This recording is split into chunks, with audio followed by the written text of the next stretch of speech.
Hello my beautiful viewers, welcome back to my YouTube channel. ಎಲ್ಲರೂ ಹೆಂಗಿದ್ದೀರಿ? ಎಲ್ಲರೂ ಆರಾಮದಾರ ಅಂತ ತಿಳ್ಕೊಂಡು ಇವತ್ತಿನ ಬ್ಲಾಗ್ ಶುರು ಮಾಡತ್ತೀನಿ.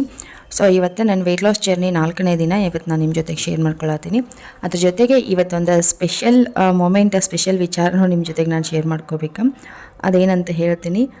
ಅದಕ್ಕಿಂತ ಮೊದಲು ನನ್ನ ಬ್ಲಾಗ್ನಾಗ ಸುಮಾರು ಜನ ನೋಡಿ ನಾನು ಯೂಸ್ ಮಾಡೋ ಬೆಲ್ಲದ ಬಗ್ಗೆ ಕೇಳಿದ್ರಿ. ನೀವು ಯೂಸ್ ಮಾಡೋ ಬೆಲ್ಲ ಯಾವುದದ, ಎಲ್ಲಿ ಸಿಗ್ತೈತಿ, ಏನು ಅಂತೇಳಿ ಕೇಳಿದ್ರಿ.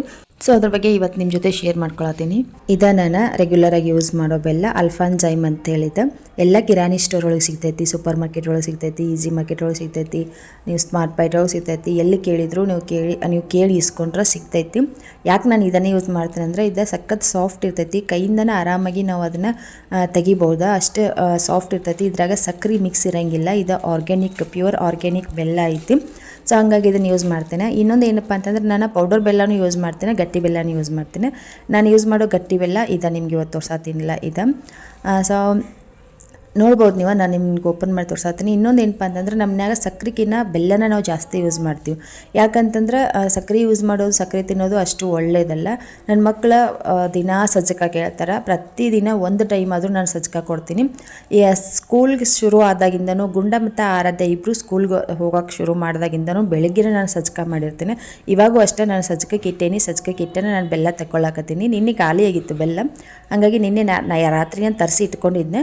ಇವಾಗ ಬೆಳಗ್ಗೆ ಅದನ್ನು ತೆಗೆದು ಡಬ್ಬಕ್ಕೆ ಹಾಕತ್ತೀನಿ. ನೆನಪಾಯ್ತಾ ನೀವೆಲ್ಲ ಕೇಳಿದ್ದೆ. ಸೊ ಹಂಗಾಗಿ ನಾನು ಬಳಸೋ ಯಾವುದೋ ವಸ್ತು ಆಗಿರಲಿ, ಏನೇ ಇರಲಿ, ನಾನು ಫಸ್ಟ್ ಯೂಸ್ ಮಾಡಿ ಅದನ್ನ ಸರಿ ಅನಿಸಿದ್ರೆ ಅಷ್ಟೇ ನಾನು ನಿಮ್ಮ ಜೊತೆ ಶೇರ್ ಮಾಡ್ಕೊತಿರ್ತೀನಿ. ನಾನು ಇದನ್ನು ಬಳಸಕತ್ತಿ ಸುಮಾರು ದಿನ ಆಯ್ತಾ. ನೀವೆಲ್ಲ ನನ್ನ ವ್ಲಾಗ್ನ ನೋಡಿರ್ಬೋದು. ನಾನು ಸುಮಾರು ಹತ್ತತ್ರ 1 ವರ್ಷನ ಆತ ಬಂತಾನ ಇವೆಲ್ಲ ಯೂಸ್ ಮಾಡಕತ್ತಿ. ಭಾಳ ಚಲೋ ಐತಿ. ಸೊ ಹಾಗಾಗಿ ನಿಮ್ಮ ಜೊತೆಗೆ ಶೇರ್ ಮಾಡ್ಕೊಬೇಕಂಥೇಳಿ ನಾನು ಇದನ್ನ ವಿಡಿಯೋ ಮಾಡತ್ತೀನಿ. ಸೊ ನೋಡ್ತಿರ್ಬೋದು, ನಾನು ನಿಮಗೆ ಇವಾಗ ತೆಗೆದು ತೋರಿಸ್ತೀನಿ. ಒಂದು ಚಾಕು ತೊಗೊಂಡು ಜಸ್ಟ್ ಅದರೊಳಗೆ ಪ್ರೆಸ್ ಮಾಡಿ ತೆಗೆದ್ರೆ ಬೆಲ್ಲ ಬರ್ತೈತಿ. ಅದಕ್ಕೇನು ಜಾಸ್ತಿ ಕಲ್ಲು ತೊಗೊಂಡು ಹೊಡಿಬೇಕಾ, ರಾಡ್ ತೊಗೊಂಡು ಸುತ್ತಿಗೆ ಎಲ್ಲ ತೊಗೊಂಡು ಹೊಡ್ಕೊತ ಕೂಡ್ಬೇಕನ್ನೋ ಅವಶ್ಯಕತೆ ಇಲ್ಲ. ನೀವು ಜಾಸ್ತಿ ತರಿಸಿದ್ರು ಕೂಡ ಅಷ್ಟೇ, ಕಡಿಮೆ ತರಿಸಿದ್ರು ಕೂಡ ಅಷ್ಟೇ, ಒಂದು ಸ್ವಲ್ಪ ಪ್ರೆಸ್ ಮಾಡಿ ನಾವು ತೆಗಿತಿದ್ದಂಗೆ ಕೈಯಿಂದ ಆರಾಮಾಗಿ ಬರ್ತೈತಿ. ಸಖತ್ ಸಾಫ್ಟಾಗಿರ್ತೈತಿ, ಅಷ್ಟು ಮೆದುವಾಗಿರ್ತೈತಿ ಇದು ಬೆಲ್ಲ.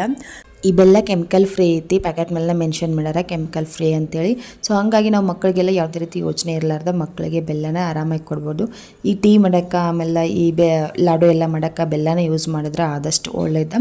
ಸೊ ಮಾರ್ನಿಂಗ್ ಎದ್ದ ಸಜ್ಜಕನ ಫಸ್ಟ್ ನಾ ಮಾಡೋದ, ಎಕ್ಸಸೈಸ್ ಎಲ್ಲ ಮುಗಿಸ್ಕೊಂಬಂದೆ. ಸೊ ಹಂಗಾಗಿ ಅದನ್ನ ಮಾಡತ್ತಿದ್ನೆ. ಈಗ ಬೆಲ್ಲ ಹಾಕಬೇಕಲ್ಲ, ಅದಕ್ಕೆ ತೆಗೆದಿದ್ನೆ ಅದನ್ನು. ಹಂಗಾಗಿ ಇನ್ನೊಂದು ಏನಪ್ಪ ಅಂತಂದ್ರೆ ನನ್ನ ವೆಯ್ಟ್ ಲಾಸ್ ಜರ್ನಿ ಶುರು ಆಗೈತಿ. ನಿಮ್ಮೆಲ್ಲರಿಗೂ ಗೊತ್ತೈತಿ. ನಾನು ಎಕ್ಸಸೈಸ್ ಎಲ್ಲ ಮಾಡ್ತಿರ್ತೀನಿ. ಡೈಲಿ ಮಾರ್ನಿಂಗ್ ಎದ್ದ ತಕ್ಷಣ ಎಕ್ಸಸೈಸ್ ಮಾಡಿ ನಾನು ಮುಂದಿನ ಕೆಲಸ ಮಾಡ್ತೀನಿ. ಮನೆಯಾಗಿನ ಕೆಲಸ ಎಲ್ಲ ಶುರು ಮಾಡ್ತೀನಿ. ಒಂದು 2-3 ವ್ಲಾಗ್ನಾಗ ನಾನು ಎಕ್ಸಸೈಸ್ ವಿಡಿಯೋನು ಶೇರ್ ಮಾಡ್ಕೊಂಡಿದ್ದೆ. ಬಟ್ ಇನ್ಮೇಲೆ ಎಕ್ಸಸೈಸ್ ವಿಡಿಯೋನ ಶೇರ್ ಮಾಡ್ಕೊಳಕ್ಕೆ ಹೋಗಂಗಿಲ್ಲ. ನನ್ನ ಜೊತೆಗೆ ನೀವು ಯಾರಾದರೂ ಜಾಯ್ನ್ ಆಗಿದ್ರಂದ್ರೆ ನಾನು ಎಕ್ಸಸೈಸ್ ವಿಡಿಯೋ ಶೇರ್ ಮಾಡ್ಕೊಳ್ಳೋದ್ರಾಗೂ ಒಂದು ಅರ್ಥ ಇರ್ತಿತ್ತು. ನಿಮಗೂ ಸ್ವಲ್ಪ ನಿಮ್ಮ ಜೊತೆಗೆ ನಾನು ಕಲ್ತಂಗೆ ಆಗ್ತಿತ್ತು, ನನ್ನ ಜೊತೆಗೆ ನೀವು ಕಲ್ತಂಗೆ ಆಗ್ತಿತ್ತು. ಸೊ ನಾನು ಶೇರ್ ಮಾಡ್ಕೊತಿದ್ದೆ. ಬಟ್ ನಿಮ್ಗೆ ಯಾರಿಗೂ ಅದ್ರ ಬಗ್ಗೆ ಇಂಟ್ರೆಸ್ಟ್ ಇಲ್ಲ ಅಂತಂದ್ರೆ ನಾನು ಎಕ್ಸಸೈಸ್ ವಿಡಿಯೋನ ಶೇರ್ ಮಾಡ್ಕೊಳ್ಳೋದಿಲ್ಲ. ಜಸ್ಟ್ ನನ್ನ ಪಾಡಿಗೆ ನಾನು ಎಕ್ಸಸೈಸು ಮಾಡ್ತೀನಿ, ಡಯಟು ಮಾಡ್ತೀನಿ, ವೆಯ್ಟ್ ಲಾಸು ಕೂಡ ಕಂಟಿನ್ಯೂ ಮಾಡ್ತೀನಿ. ನಿಮಗೆ ಲಾಸ್ಟ್ ನಾನು ಫೈನಲ್ಲು 1 ಮಂತ್ ಆದಮೇಲೆ ನನ್ನ ವೆಯ್ಟ್ ಲಾಸ್ ರಿಸಲ್ಟನ್ನು ನಿಮ್ಮ ಜೊತೆಗೆ ರಿವ್ಯೂ ಮಾಡ್ಕೋಬೇಕಂತ ಅಂದ್ಕೊಂಡೀನಿ. ಸೊ ಇನ್ನೊಂದು ಏನಪ್ಪ ಅಂತಂದ್ರೆ ಇವತ್ತು ನಿಮ್ಮೆಲ್ಲರ ಜೊತೆ ಒಂದು ಸ್ಪೆಷಲ್ ಆ್ಯಂಡ್ ಖುಷಿ ವಿಚಾರನ ಶೇರ್ ಮಾಡ್ಕೊಳತ್ತೀನಿ. ಇವತ್ತಂತೂ ನಾ ಗೆದ್ದಿರುವಷ್ಟು ಖುಷಿ ನನಗಾಗೈತಿ. ಅದೇನಪ್ಪ ಅಂತಂದ್ರೆ ನಾನು ಡೈಲಿ ಎಕ್ಸಸೈಸ್ ಮಾಡೋದು, ವರ್ಕೌಟ್ ಮಾಡೋದು, ಡಯಟ್ ಮಾಡೋದು ಅದೆಲ್ಲನೂ ನೋಡಿ ನನ್ನ ಮಗಳ ನನ್ನ ನೋಡಿ ಕಲಿಯಾಕತ್ತಾಳ. ಒಂದು ರೀತಿ ನಾನು ಅವಳಿಗೆ ರೋಲ್ ಮಾಡೆಲ್ ಆಗೀನಿ. ನಾನು ರೆಗ್ಯುಲರಾಗಿ ಟಿವಿ ಹಾಕ್ಕೊಂಡು ಟಿವಿ ಮುಂದೆ ಎಕ್ಸಸೈಸ್ ಮಾಡೋದೆಲ್ಲ ನೋಡ್ತಾಳಾಕಿ ಬೆಳಗ್ಗೆ ಎದ್ದ. ಸೊ ಅದನ್ನು ನೋಡಿ ಅವಳು ಎಕ್ಸಸೈಸ್ ಮಾಡತ್ತಿದ್ಲ. ನಾನು ಗೆದ್ದಿರೋ ಅಷ್ಟು ಖುಷಿ ಆಯ್ತಾ. ಇನ್ನೊಬ್ರು ನನಗೆ ಯಾರು ಜೊತೆ ಕಂಪ್ನಿ ಬೇಕಾಗಿಲ್ಲ, ನನಗೆ ಯಾರು ಬೇಕಾಗಿಲ್ಲ. ನಾನು ನನ್ನ ಮಗಳಿಗೆ ಕಲಿಸ್ತಾನೆ, ನನ್ನ ಮಗಳ ಜೊತೆಗೆ ನನ್ನ ವೆಯ್ಟ್ ಲಾಸ್ ಮಾಡ್ಕೊತೀನಿ. ನನ್ನ ಒಂದು ಆರೋಗ್ಯಕರ ಜೀವನ ಶೈಲಿನ ಅವಳು ತನ್ನ ಲೈಫ್ನಾಗ ಅಳವಡಿಸ್ಕೊಳಾಗ್ತಾಳಲ್ಲ, ಅದು ನನಗೆ ಭಾಳ ಖುಷಿ ಆಯ್ತು. ಮನ್ಯಾಗ ಮಕ್ಕಳಿದ್ರೆ ಅದ್ರಾಗ ಎಸ್ಪೆಷಲಿ ಹೆಣ್ಣು ಮಕ್ಕಳು ತಾಯಿನ ನೋಡ್ಕೊಂಡು ಎಲ್ಲದನ್ನು ಕಲಿತಾವಂತ. ತಾಯಿ ಮಾತಾಡೋ ಶೈಲಿ, ತಾಯಿ ಬಿಹೇವಿಯರು, ತಾಯಿ ಮಾಡೋ ಕೆಲಸ ಇದೆಲ್ಲನೂ ಹೆಣ್ಣು ಮಕ್ಕಳು ತಮ್ಮ ಜೀವನದಾಗ ಅಳವಡಿಸ್ಕೊತಿರ್ತಾರೆ. ಸೊ ಹಂಗಾಗಿ ನಾವು ತಾಯಂದ್ರಾಗಿ ನಮ್ಮ ಒಂದು ಒಳ್ಳೆ ಕೆಲಸ ಆದಷ್ಟು ನಮ್ಗೆ ಎಷ್ಟು ಸಾಧ್ಯ ಆಗುತ್ತೆ ಅಷ್ಟು ಒಳ್ಳೆ ರೀತಿ ನಾವು ಬಿಹೇವ್ ಮಾಡೋದು, ಒಳ್ಳೆ ರೀತಿ ಇರೋದಾಗಿರ್ಬೋದು, ಒಳ್ಳೊಳ್ಳೆ ಕೆಲಸ ಮಾಡೋದಾಗಿರ್ಬೋದು, ಒಳ್ಳೊಳ್ಳೆ ರೆಸಿಪೀಸ್ ನಮಗೆ ಏನು ನಮಗೆ ಗೊತ್ತೋ ಅದೆಲ್ಲನೂ ಒಳ್ಳೆ ರೀತಿ ನಾವು ಮಾಡೋ ಕೆಲಸದಲ್ಲಿ ಆದಷ್ಟು ಒಳ್ಳೆತನನ ನಾವು ತೋರಿಸ್ಕೊಂಡ್ರೆ ನಮ್ಮ ಮಕ್ಕಳು ಕೂಡ ಒಳ್ಳೆ ರೀತಿಯಿಂದ ಬೆಳವಣಿಗೆ ಆಗ್ತಾರೆ. ಸೊ ಇವತ್ತು ನನಗೆ ಅರ್ಥ ಆಯ್ತಾ, ಮಕ್ಕಳು ನಾವು ಮಾಡೋದನ್ನು ನೋಡಿ ಕಲಿತಾರೆ. ನಾವು ಹಾಕೋ ಹೆಜ್ಜೆ ಜೊತೆಗೆ ಅವರು ಹೆಜ್ಜೆ ಹಾಕ್ತಾರೆ, ನಮ್ಮ ಹಾದಿಯೊಳಗೆ ನಡೀತಾರೆ ಅಂಥೇಳಿ. ಸೊ ಇದೊಂದು ಒಳ್ಳೆ ಉದಾಹರಣೆ ಅಂತಲೇ ಹೇಳ್ಬೋದು. ಅವಳದು ಎಕ್ಸಸೈಸ್ ಮುಗಿದಾದ್ಮೇಲೆ ಅವಳನ್ನು ಸ್ನಾನ ಮಾಡಿಸಿ ನಾನು ಸ್ನಾನ ಮಾಡಿ ಬಂದು ಪೂಜೆ ಮುಗಿಸ್ಕೊಂಡು ಇವಾಗ ಒಂದು ರೀತಿ ಖುಷಿ ಆಗೈತೆ ಅಂತಲೇ ಹೇಳ್ಬೋದಾ. ಇವತ್ತಿನ ಅವಳು ನನ್ನ ಮಗಳ ಬೆಳವಣಿಗೆ ನೋಡಿ ನಮ್ಮಿಂದ ಮಕ್ಕಳು ಸಾಕಷ್ಟು ಕಲಿತಿರ್ತಾರೆ. ನಮ್ಮಿಂದ ಏನೋ ಒಂದು ಒಳ್ಳೇದಾಗಬೇಕಾ, ಮಕ್ಕಳು ಆದಷ್ಟು ಒಳ್ಳೇದು ಕಲಿಬೇಕಂದ್ರೆ ಫಸ್ಟ್ ನಾವು ಒಳ್ಳೆಯವ್ರಾಗಬೇಕಾ, ನಾವು ಮಾಡೋ ಕೆಲಸದಲ್ಲಿ ಯಾವತ್ತೂ ಒಳ್ಳೆಯತನ ಇರಬೇಕಂತೇಳಿ ನನ್ನ ಅನಿಸಿಕೆ. ಸೊ ಇವಾಗ ಪೂಜೆ ಆಯಿತಾ.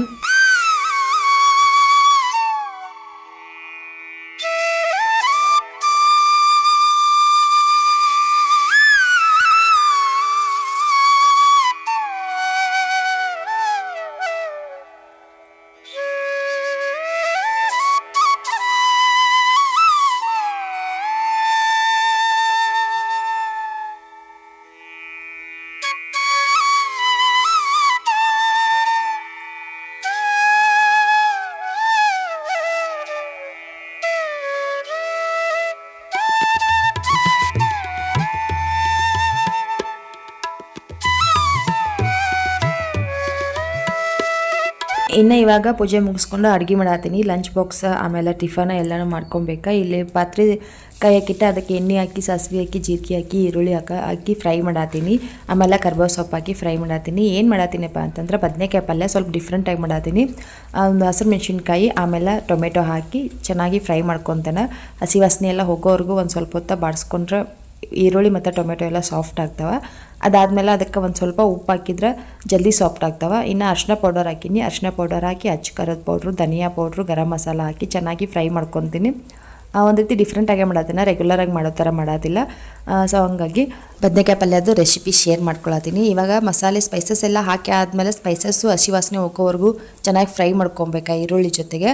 ಇಲ್ಲೇ ಬದನೆಕಾಯಿ ಕಟ್ ಮಾಡ್ಕೊಂಡು ನೀರಾಗಿ ಇಟ್ಟಿದ್ದೆ ಉಪ್ಪು ಹಾಕಿ, ಕಪ್ಪಾಗಬಾರ್ದು ಅಂತೇಳಿ, ಕ್ಲೀನ್ ಆಗಲಿ ಅಂತೇಳಿ. ಆ ಬದನೆಕಾಯಿ ಇವಾಗ ಒಗ್ಗರಣೆಗೆ ಹಾಕಿ ಚೆನ್ನಾಗಿ ಫ್ರೈ ಮಾಡ್ಕೊಬೇಕಾ. ಬದನೆಕಾಯಿ ಎಲ್ಲನೂ ಎಣ್ಣೆ ಒಳಗೆ ಚೆಂದಾಗಿ ಫ್ರೈ ಆಗಬೇಕವ. ಸಾಫ್ಟ್ ಆಗೋ ತನೂ ಸ್ಟವ್ ಸಿಮ್ನಾಗಿ ಇಟ್ಕೊಂಡು ಫ್ರೈ ಮಾಡ್ಕೊಬೇಕಾ. ಫ್ರೈ ಮಾಡ್ಕೊಂಡು ಆದಮೇಲೆ ನಾನಿಲ್ಲಿ ಒಂದು ಗ್ರೇವಿ ಮಿಕ್ಸ್ಚರ್ ಹಾಕತ್ತೀನಿ. ಇದೇನಪ್ಪ ಅಂತಂದರೆ ಶೇಂಗಾ ಬೀಜ ಚೆನ್ನಾಗಿ ಪೌಡರ್ ಮಾಡ್ಕೊಂಡು ಅದಕ್ಕೆ ಕರ್ಬೇವು ಸೊಪ್ಪು, ಕೊತ್ತಂಬರಿ ಸೊಪ್ಪು, ಪುದೀನ, ಜೀರಿಗೆ, ಬೆಳ್ಳುಳ್ಳಿ ಹಾಕಿ ಸ್ವಲ್ಪ ನೀರು ಹಾಕಿ ಮಿಕ್ಸರ್ ಮಾಡಿ ತೊಗೊಂಡಿದ್ದು ಮಿಕ್ಸ್ಚರ್ ಅದ. ಅದನ್ನು ಇವಾಗ ಹಾಕಿ ಚಲೋ ತಂಗೆ ಫ್ರೈ ಮಾಡ್ಕೊಳಾಕ್ತೀನಿ ಎಣ್ಣೆ ಒಳಗೆ. ಸ್ವಲ್ಪ ಎಣ್ಣೆ ಬಿಟ್ಕೊಳ್ಳೋ ತನೂ ಅದನ್ನು ಕುದಿಸ್ಕೊಬೇಕು ನಾವು. ಸೊ ಒಂದು ಸ್ವಲ್ಪ ಹೊತ್ತು ಕುದಿಸ್ಕೊಂಡು ಆಮೇಲೆ ನಾವು ಅದಕ್ಕೆ ಸ್ವಲ್ಪ ಎಷ್ಟು ಬೇಕಷ್ಟು ನೀರು ಹಾಕಿ ಉಪ್ಪು, ಬೆಲ್ಲ, ಕೊತ್ತಂಬರಿ ಸೊಪ್ಪು ಎಲ್ಲನೂ ಹಾಕಿ ಒಂದು ಸಾರಿ ಮಿಕ್ಸ್ ಮಾಡ್ಕೊಂಡು ಮತ್ತೊಂದು ಸಾರಿ ಕುದಿಸ್ಕೊಂಡ್ರೆ ಬದನೆಕಾಯಿ ಪಲ್ಯ ಡಿಫ್ರೆಂಟಾಗಿ ರೆಡಿ ಆಗ್ತೈತಿ. ಸ್ವಲ್ಪ ಜಾಸ್ತಿ ಗ್ರೇವಿ ಎಲ್ಲ ಆಗ್ತೈತಿ, ತಿನ್ನೋಕ್ಕೂ ಚಲೋ ಇರ್ತೈತಿ.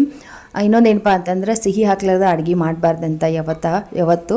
ಸೊ ಹಾಗಾಗಿ ಒಂದು ಸ್ವಲ್ಪ ಬೆಲ್ಲ ಹಾಕ್ಬೇಕಾ. ಇನ್ನು ಪಲ್ಯ ಅಂತೂ ಆಯ್ತಾ. ಇನ್ನು ಟಿಫನ್ ಇವತ್ತು ರಾತ್ರಿ ಮಿಕ್ಕಿದ ಅನ್ನ ಇತ್ತು. ಸೊ ಅದನ್ನು ಒಗ್ಗರಣೆ ಮಾಡ್ಕೊಳತ್ತೀನಿ. ಏನಿಲ್ಲ, ಸಿಂಪಲ್ಲ.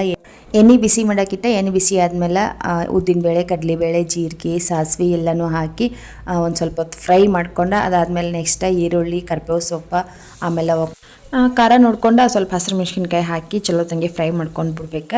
ಮಕ್ಳು ಇರೋದ್ರಿಂದ ಒಂದು 2-3 ಹಸಿರು ಮೆಣಸಿನ್ಕಾಯಿ ಸ್ವಲ್ಪ ದಪ್ಪ ಕಟ್ ಮಾಡಿ ಹಾಕಿರ್ತೀನಿ. ಯಾಕಂದರೆ ಅವ್ರಿಗೆ ತೆಗೆದ ಸೈಡಿಗೆ ಹಾಕೋಕ್ಕೂ ಸ್ವಲ್ಪ ಈಸಿ ಆಗಲಿ ಅಂತೇಳಿ ದಪ್ಪದಾಗಿ ಕಟ್ ಮಾಡ್ಕೊತೀನಿ. ಸಣ್ಣ ಆದರೆ ಪಾಪ ಹೋಗಿ ಅದನ್ನ ತೆಗಿಯೋದ್ರಾಗ ಟೈಮ್ ಹೋಗಿಬಿಡ್ತೈತಿ. ಸೊ ಹಾಗಾಗಿ ಹಾಕೊಂಡು ಟರ್ಮರಿಕ್ ಪೌಡರ್ ಹಾಕಿ ಚಲೋ ತಂಗೆ ಫ್ರೈ ಮಾಡ್ಕೊಂಡು ಆದಮೇಲೆ ನಾವು ಮಾಡಿಟ್ಟಿದ್ದ ಅನ್ನ, ನೀವು ರಾತ್ರಿ ಆದರೂ ಮಾಡಿಡ್ರಿ, ಬೆಳಗ್ಗೆ ಆದರೂ ಮಾಡಿಟ್ಟಿದ್ದ ಅನ್ನ ಹಾಕಿ ಒಂದು ಸಾರಿ ಮಿಕ್ಸ್ ಮಾಡ್ಕೊಂಡ್ಬಿಡ್ಬೇಕು. ಇದೇ ಟೈಮ್ನಾಗ ಕೊತ್ತಂಬರಿ ಸೊಪ್ಪು ಹಾಕಿ ಚಲೋ ತಂಗೆ ಮಿಕ್ಸ್ ಮಾಡ್ಕೊಂಡ್ರೆ ನಮ್ಮ ಸ್ಪೆಷಲ್ ಒಗ್ಗರಣೆ ರೈಸ್ ರೆಡಿ ಆಗ್ತೈತಿ. ನಮ್ಮ ಉತ್ತರ ಕರ್ನಾಟಕದಾಗೆಲ್ಲ ಸ್ಪೆಷಲ್ ಟಿಫನ್ಗೆಲ್ಲ ಇದ್ದ ಸ್ಪೆಷಲ್.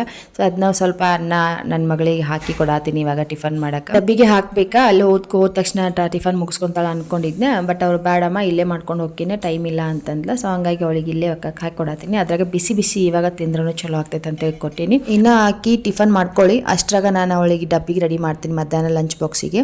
ಇಲ್ಲಿ ಚಪಾತಿ ಮಾಡತ್ತೀನಿ ನಾನು. ತಗಡಿನ ಮೇಲೆ ಚಪಾತಿ ನಾವು ಮಾಡೋದು. ಸೊ ಪತ್ರಿನ ಚಪಾತಿ ಮಾಡ್ತೀನಿ. ಈ ಥರ 3 ಮೂಲಿ ಚಪಾತಿನೂ ಮಾಡ್ತಿರ್ತೀನಿ. ಇವತ್ತು ಸಾಫ್ಟಾಗೇ ಇರಲಿ ಮಕ್ಕಳಿಗೆ ಅಂತೇಳಿ ಲಂಚ್ ಬಾಕ್ಸ್ಗೆಲ್ಲ ಹಾಕಿದ್ರೆ ಈ ಥರ 3 ಮೂಲಿವ ಮಾಡ್ತೇನೆ. ಅವ ಸಾಫ್ಟಾಗಿ ಉಳಿತಾವ ಡಬ್ಬಿಗೆ ಹಾಕಿದಾಗ. ಸೊ ಹಂಗಾಗಿ ಅವನ್ನ ಮಾಡ್ಕೊಳಕತ್ತೀನಿ. ಇನ್ನು ಮಿಕ್ಕಿರೋ ಚಪಾತಿ ಏನು ಮಾಡ್ತೀನಿ, ಅವಳು ಹೋದ್ಮೇಲೆ ಆರಾಮಾಗಿ ಮಾಡ್ಕೊತೀನಿ. 10 ಗಂಟೆಗೆ ನಮ್ಮ ಯಜಮಾನ್ರು ಆಫೀಸ್ಗೆ ಹೋಗೋದು. ಗುಂಡನ ಸ್ಕೂಲು 10 ಗಂಟೆಗೆ. ಸೊ ಹಂಗಾಗಿ ನಿಧಾನಕ್ಕೆ ಮಾಡ್ತೀನಿ. ಯಾಕೆ ಅವಳು 7:30 ಅಥವಾ 7 ಗಂಟೆ 40 ನಿಮಿಷ ಈ ಥರ ಹೋಗ್ತಾಳೆ. ಸೊ ಹಾಗಾಗಿ ಅವಳಿಗೆ ಸ್ವಲ್ಪ ಜಲ್ದಿ ಮಾಡಬೇಕಾ. ಒಂದು 2 ಚಪಾತಿ ಮಾಡಿ ಅವಳಿಗೆ ಡಬ್ಬಿ ರೆಡಿ ಮಾಡಿಟ್ಟು ಅವಳು ಟಿಫನ್ ಮುಗಿಸ್ಕೊತಾಳೆ ಅಷ್ಟ್ರಾಗ. ಆಮೇಲೆ ನಾನು ಅವಳಿಗೆ ತಲೆ ಬಾಚ್ಬೇಕಾ. ಅವಳಿಗೆ ಬಟ್ಟೆ ಎಲ್ಲ ಹಾಕಿ ಅವಳನ್ನ ರೆಡಿ ಮಾಡಬೇಕು ಸ್ಕೂಲಿಗೆ. ಸೊ ಹಾಗಾಗಿ ಇನ್ನೂ ಯೂನಿಫಾರ್ಮ್ ಕೊಟ್ಟಿಲ್ಲ. ಸ್ವಲ್ಪ ಮಕ್ಳಿಗೆ ಎಷ್ಟೇ ಕೊಟ್ಟಾರ ಯೂನಿಫಾರ್ಮ್, ಇನ್ನು ಮಿಕ್ಕಿರೋ ಮಕ್ಳಿಗೆ ಕೊಟ್ಟಿಲ್ಲ. ಅದ್ರಾಗ ನನ್ನ ಮಗಳ ಅಡ್ಮಿಷನ್ ಸ್ವಲ್ಪ ಲೇಟ್ ಆಯ್ತಾ, ಸೊ ಹಾಗಾಗಿ ಇನ್ನೂ ಯೂನಿಫಾರ್ಮ್ ಕೊಟ್ಟಿಲ್ಲ. ಈ ವಾರ ಅಥವಾ ನೆಕ್ಸ್ಟ್ ವಾರನಾಗ ಹೋಗಿ ಯೂನಿಫಾರ್ಮ್ ತರಬೇಕು. ಒಂದು ಶಾಪ್ ಹೇಳ್ಯಾರ ಬೈಲೊಂಗಲ್ದಾಗ, ಅಲ್ಲಿ ಹೋಗಿ ಅವಳಿಗೆ ಡ್ರೆಸ್ಸ ತೊಗೊಂಡು ಬರ್ಬೇಕು ಯೂನಿಫಾರ್ಮ್. ನೆಕ್ಸ್ಟ್ ಸಂಡೇ ಅಥವಾ ಸಂಡೇ ಹೋಗ್ಬೋದು. ಸೊ ಇವಾಗ 2 ಚಪಾತಿ ಅಷ್ಟೇ ಮಾಡೀನಿ ಅವಳಿಗೆ. ಅವು 2 ಚಪಾತಿ ಕಟ್ಟಿದ್ರನ ಅಳ್ತಾಳ ಎಷ್ಟು ಎಕ್ಸ್ಟ್ರಾ ಕಟ್ಟಿ ಅಂಥೇಳಿ. ಒಂದೇ ಚಪಾತಿ ಹಾಕಂತೇಳಿ ಅಳ್ತಿರ್ತಾಳೆ. ಬಟ್ ಎಕ್ಸ್ಟ್ರಾ ಇರ್ಬೇಕು ಮಕ್ಕಳಿಗೆ. ಅಲ್ಲಿ ಮ್ಯಾಮ್ ಎಲ್ಲ ಬೈತಿರ್ತಾರೆ, ಅವ್ರ ಹಂಚಿಕೆಗಾದರೂ ಸ್ವಲ್ಪ ಜಾಸ್ತಿ ತಿಂತಾರೆ ಅನ್ನೋ ಆಸೆಗೆ ನಾವು ಒಂದು ಎಕ್ಸ್ಟ್ರಾ ಹಾಕಿರ್ತೀನಿ. ನೀರಿನ ಬಾಟಲ್, ಆಮೇಲೆ ಅವಳಿಗೆ ಲಂಚ್ ಬಾಕ್ಸ್, ಬ್ಯಾಗ್ ಎಲ್ಲ ರೆಡಿ ಆಯ್ತಾ. ಇನ್ನು ಅವಳನ್ನು ರೆಡಿ ಮಾಡಿ ನಾನು ಸ್ಕೂಲಿಗೆ ಕಳಿಸ್ಬೇಕಾ. ಇನ್ನು ಅವಳಿಗೆ ಸರ್ವಭೂತೇಷು ಬುದ್ಧಿರೂಪೇಣ ನಮಸ್ತಸ್ತೆ ನಮಸ್ತಸ್ತೆ ನಮಸ್ತಸ್ತೆ ನಮಸ್ತಸ್ತೆ ನಮೋ ನಮಃ. ಗುರು ಬ್ರಹ್ಮ ಗುರು ವಿಷ್ಣು ಗುರುದೇವೋ ಮಹೇಶ್ವರ ಗುರು ಸಾಕ್ಷಾತ್ ಪರಬ್ರಹ್ಮ ತಸ್ಮೈ ಶ್ರೀ ಗುರುವೇ ನಮಃ. ಓಂ ಶಾಂತಿ ಶಾಂತಿ. ಇನ್ನು ಅವಳು ಸ್ಕೂಲಿಗೆ ಹೋಗೋಕೆ ರೆಡಿ ಆದ್ಲ.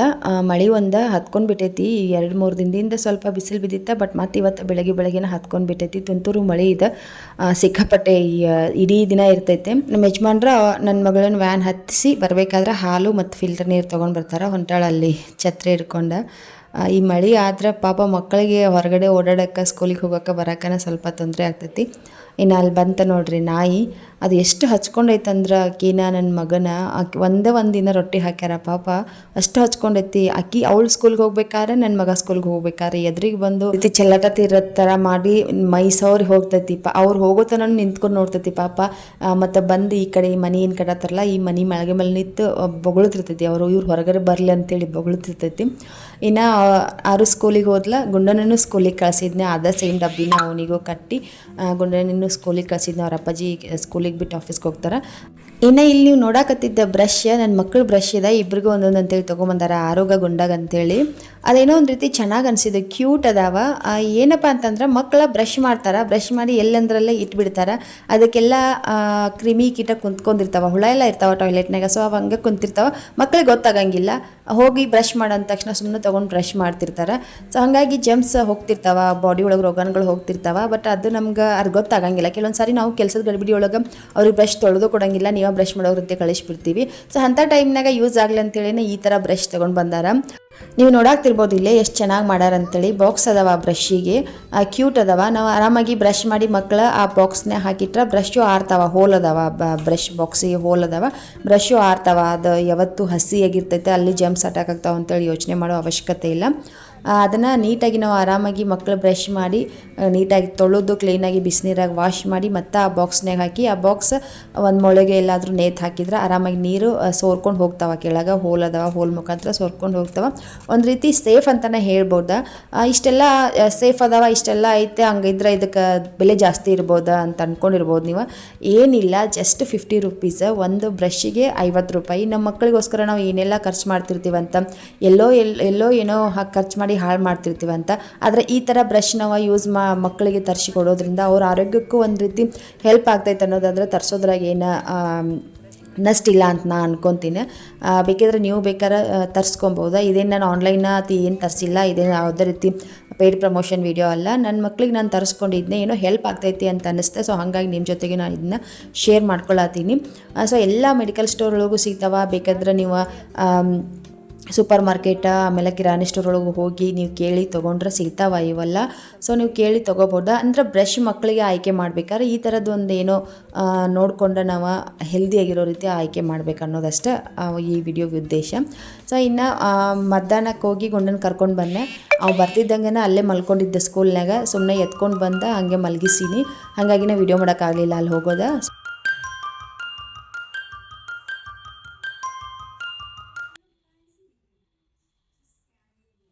ಆಮೇಲೆ ಅವನಿಗೆ ಇವತ್ತು ಸ್ಕೂಲ್ನಾಗ ಬ್ಯಾಗ್ ಕೊಟ್ಟಾರ, ಸ್ಕೂಲ್ ಬ್ಯಾಗ್ ಆಮೇಲೆ ಟೆಕ್ಸ್ಟ್ ಬುಕ್ಕು ಎಲ್ಲನೂ ಕೊಟ್ಟಾರ. ನಾವು ಎಲ್ಲ ಸ್ಕೂಲ್ಗೆ ಹೋಗುವಾಗ ಒಂದು ಪಾಟಿನೂ ನಮ್ಗೆ ಗತಿ ಇರಲಿಲ್ಲ, ಪಾಟಿ ಪೆನ್ಸಿಲ ಮತ್ತವ್ರ ಹತ್ರ ಇಸ್ಕೊಂಡು ಬರೀತಿದ್ವಿ ನಾವು.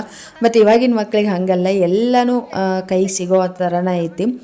ಸೊ ಬ್ಯಾಗ್ ಕೊಟ್ಟಿದ್ರೆ ಬ್ಯಾಗ್ ಚೆನ್ನಾಗೈತಿ ವರ್ತ್ ಅಂತ ಅನ್ನಿಸ್ತು. ಎಲ್ಲನೂ ಸ್ಕೂಲ್ ಫೀ ಜೊತೆಗೆ ಬ್ಯಾಗ್ ಆಗಿರ್ಬೋದು, ಆಮೇಲೆ ಡ್ರೆಸ್ ಫೀಸ್ ಎಲ್ಲನೂ ಒಮ್ಮೆ ತುಂಬಿಸ್ಕೊಂಡಾರ. ಸೊ ಇವಾಗ ನೀವು ನೋಡ್ತಿರ್ಬೋದು, ಇದು ನಮ್ಮ ಗುಂಡನ್ ಸ್ಕೂಲ್ ಬ್ಯಾಗ್ ಚಂದ ಐತಿ. 6 ಸ್ಕೂಲ್ ಬ್ಯಾಗ್ ಯಾವ ಥರ ಐತೆ ಅಂದ್ರೆ ರೆಡ್ ಆಮೇಲೆ ಬ್ಲೂ ಕಾಂಬಿನೇಷನ್ ಇತ್ತು. ಸ್ವಲ್ಪ ಇದಕ್ಕಿನ್ನ ದೊಡ್ಡದಿತ್ತು. ಅವಳು 1 ವರ್ಷ ಆದರ್ಶ ಸ್ಕೂಲ್ ಒಳಗೆ ಕಲ್ತಾಳೆ. ಸೊ ಹಾಗಾಗಿ ಏನೈತಿ ನರ್ಸರಿ ಕಿಡ್ಸ್ಗೋಸ್ಕರ ಅಂತೇಳಿ ಮಾಡಿಸಿದ್ದೆ, ಕ್ಯೂಟ್ ಆಗೈತಿ. ಇನ್ನು ಟೆಕ್ಸ್ಟ್ ಬುಕ್ ನೋಡ್ತಿರ್ಬೋದ, ಮಕ್ಕಳ ಟೆಕ್ಸ್ಟ್ ಬುಕ್, ನರ್ಸರಿಗೇ ಇಷ್ಟೊಂದು ಟೆಕ್ಸ್ಟ್ ಬುಕ್, ಇದೆಲ್ಲನೂ ಓದ್ಬೇಕು ನನ್ನ ಮಗ. ಇನ್ನೂ ಓದೋಕ್ಕೆ ಬರೋಂಗಿಲ್ಲ ಪಾಪ. ಆಟದ ಜೊತೆಗೆ ಪಾಠ ಅಂಥೇಳಿ ಇದೆಲ್ಲನೂ ಆಟ ಆಡಿಸ್ತಾನೆ, ಅವನಿಗೆ ಕಲಿಸ್ಬೇಕು. ಎಲಿಫೆಂಟ್ ಏನದು? Next tiger. Next dear. ಅಲ್ಲ, ಪಿಕ್ಚರ್ ಮೇಲೆ ಕೈ ಇಡಬಾರ್ದು. ಕೌ ಹಂಗೆ ಮಾಡಿಸ್ಬಾರ್ದು. ಟರ್ನ್ ಮಾಡಿ ಕಡೆ. ಅದೇನು ಅದು ನೋಡದ ಪಿಕ್ಚರ್ ನೋಡ, ಅಲ್ಲಿ ಪಿಕ್ಚರ್ ನೋಡೋದನ್ನ. ಪಿಕಾಕ್. ಗುಡ್ ಬಾಯ್.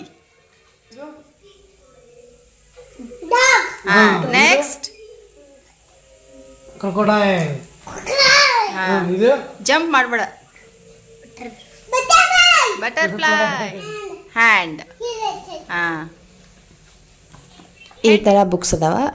ಇವು ಟೆಕ್ಸ್ಟ್ ಬುಕ್, ಚಾರ್ಟ್ಸ್ ಅದಾವ, ಕಾರ್ಡ್ಸ್ ಅದಾವ, 1 2 3 ಕಾರ್ಡ್ಸ್, ಆಮೇಲೆ ಟೇಬಲ್ಸ್, ರೈಮ್ಸ್, ಇದೆಲ್ಲನೂ ಕಾರ್ಡ್ಸನ್ನ ಕೊಟ್ಬಿಟ್ಟಾರ. ಅವರು ಒಂದು 4-5 ಬುಕ್ಸ್ ಕೊಟ್ಟಾರ. ಅದು ಕೂಡ ಅಷ್ಟೇ ಒಂದು ರೀತಿ ಎಲ್ಲನೂ ಎಲ್ಲ ಅವರಿಗೆ ಆ್ಯಕ್ಟಿವಿಟೀಸ್ ಎಲ್ಲ ಮಾಡಿಸೋ ಥರ ಅದಾವ. ಸೊ ಇದಿಷ್ಟು ಇವತ್ತಿನ ಬ್ಲಾಗ್ ಆಗಿತ್ತು. ಹೋಪ್ ನಿಮ್ಗೆ ಇವತ್ತಿನ ಬ್ಲಾಗ್ ಇಷ್ಟ ಆಗಿತ್ತು ಅನ್ಕೊತೀನಿ. ಇಷ್ಟ ಆದರೆ ದಯವಿಟ್ಟು ವಿಡಿಯೋಗೊಂದು ಲೈಕ್ ಕೊಡ್ರಿ. ಈ ಬ್ಲಾಗಿಂದ ಒಂಚೂರಾದರೂ ಏನಾದರೂ ನಿಮ್ಗೆ ಯೂಸ್ಫುಲ್ ಅಂತ ಅನಿಸಿದ್ರೆ ದಯವಿಟ್ಟು ಚಾನಲ್ನ ಸಬ್ಸ್ಕ್ರೈಬ್ ಮಾಡ್ಕೊ. ಹಂಗೆ ನಿಮ್ಮ ಅನಿಸಿಕೆ ಅಭಿಪ್ರಾಯಗಳನ್ನ ದಯವಿಟ್ಟು ಕಾಮೆಂಟ್ ಮಾಡಿರಿ. ನೀವು ಕಾಮೆಂಟ್ ಮಾಡೋದ್ರಿಂದ ನಿಮ್ಮ ಒಂದು ಕಾಮೆಂಟ್ ನನಗೆ ಸಾಕಷ್ಟು ಮೋಟಿವೇಶನ್ ತಂದು ಕೊಡ್ತೈತಿ. ಸೊ ಮತ್ತೆ ಸಿಗ್ತೀನಿ ರೀ ನೆಕ್ಸ್ಟ್ ಬ್ಲಾಗ್ನಾಗ. ಬಾಯ್, ಟೇಕ್ ಕೇರ್.